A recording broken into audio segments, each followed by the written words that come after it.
కొంతమంది యేసు ప్రభువును అంగీకరించడంలో వారికి ఆ దోహదపడే ఫ్యాక్టర్స్ ఏమైనా ఉండొచ్చేమో, కానీ కొన్ని దేశాల్లో ఇప్పటికీ కూడా విపరీతమైన పర్సిక్యూషన్ ఉంది.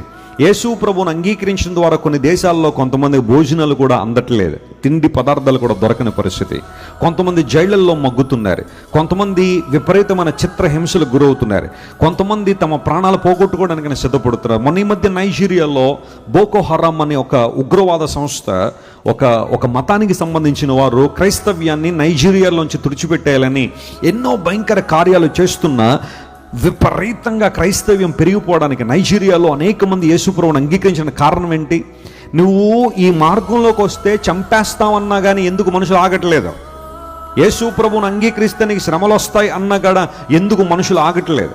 యేసుప్రభువుని అంగీకరిస్తే నీకు నిందలు రావచ్చు, అవమానాలు రావచ్చు, ప్రజలని హేళన చేయొచ్చు, అవమానించవచ్చు, నీ ఆఫీసులో, నీ స్కూల్లో, నీ ఇంట్లో, నీ వీధిలో కొన్నిసార్లు నీకు ప్రతిఘటన రావచ్చు అన్నా, ఏం జరిగినా కానీ మాకు ప్రభువే కావాలి అంటున్నారు అంటే ఎందుకు? ఒకసారి ఆలోచన చేయండి. ఎందుకు ప్రజల్లో ఆ తెగింపు ఉంది? ఎందుకు ప్రజల్లో ఆ ఆనందం ఉంది అంటే యేసు ప్రభు మరణాన్ని జయించి తిరిగి లేచాడు కాబట్టి. దేవుని నామమున స్తోత్రం కలుగును గాక.